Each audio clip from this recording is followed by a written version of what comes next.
दोस्तों, जरा सोचिए, अगर एक ही पल में पूरा शहर हिल जाए, आसमान में आग का गोला उठे और उसकी गूंज 200 किलोमीटर दूर तक सुनाई दे, तो आप क्या कहेंगे? क्या यह न्यूक्लियर ब्लास्ट है? नहीं, ये था दुनिया का सबसे बड़ा नॉन न्यूक्लियर धमाका, Beirut blast 2020।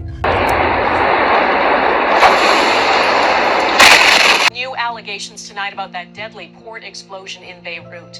Sources have told the Guardian newspaper that prior to the blast, dozens of bags of fireworks were being stored in the same warehouse as that stockpile of ammonium nitrate, which acts as an accelerant in a fire.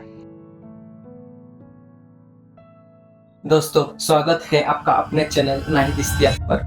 आज हम जानेंगे उस घटना के बारे में जिसने पूरे लेबनान को हिला कर रख दिया और जिसे दुनिया आज भी भूल नहीं पाए। 31 जुलाई 2020 सैटेलाइट से कैप्चर हुई बेरूत की पोर्ट की तस्वीरें। सब कुछ नॉर्मल लग रहा था, लेकिन सिर्फ 4 दिन बाद वही पोर्ट ऐसी तबाही का शिकार बनने वाला था जिसे इतिहास हमेशा याद रखेगा।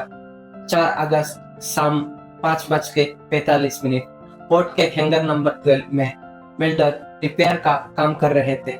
चिंगारी गिरी, आग भड़क उठी। 10 मिनट बाद फायर फाइटर पहुंचे। रेडियो पर उनकी आवाज गूंजी, ये आग नॉर्मल नहीं है, कुछ अजीब है। और फिर शाम 6:07 एक पहला धमाका हुआ, 1500 किलो TNT के बराबर। लेकिन दोस्तों, असली कहर तो अभी बाकी था। सिर्फ 30 सेकंड बाद इतना बड़ा ब्लास्ट हुआ कि पूरा बेरूत हिल गया। आसमान में उठा विशाल आग का गोला, सफेद गुंबद सा क्लाउड और फिर लाल जहरीला धुआं। ये था एमोनियम नाइट्रेट का सबूत। शॉकवेव इतनी तेज थी कि साइप्रस में लोग गौरव से बाहर भाग निकले, जो बेरूत से पूरे 200 किलोमीटर दूर है। धमाके ने 135 मीटर का गड्ढा बना डाला। 2 बोइंग 747 प्लेन जितना पड़ा। जहाज पलट गई, पोर्ट के हैंगर मिट्टी में मिल गए और पूरे शहर की खिड़कियां चकनाचूर हो गई। अस्पताल जो मदद करने वाले था, खुद मलबे में तब्दील हो गए। डॉक्टरों ने सड़क पर ही मरीजों का इलाज शुरू किया। 218 लोगों का मौत के शिकार, 7000 से ज्यादा घायल और बेरूत की 12% आबादी एक ही पल में बह गई। लेकिन सवाल यह है, आखिर इतना बड़ा धमाका हुआ कैसे?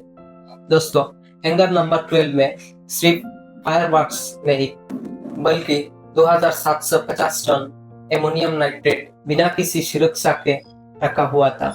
पोर्ट अधिकारियों ने सालों तक सरकार को चेताया, ईमेल किए, रिक्वेस्ट की, लेकिन किसी ने ध्यान नहीं दिया। और आखिरकार एक चिंगारी ने पूरे शहर को राख में बदल दिया। बेरूत ब्लास्ट के बाद पूरे लेबनान में गुस्सा भड़क उठे। लोग चिल्लाए, जवाब दो, इतना खतरनाक केमिकल यहाँ क्यों रखा था? इन्वेस्टिगेशन शुरू हुई, लेकिन राजनीति और नेताओं के इम्यूनिटी के कारण 2025 तक भी असली गुनाहगार को सजा नहीं मिली।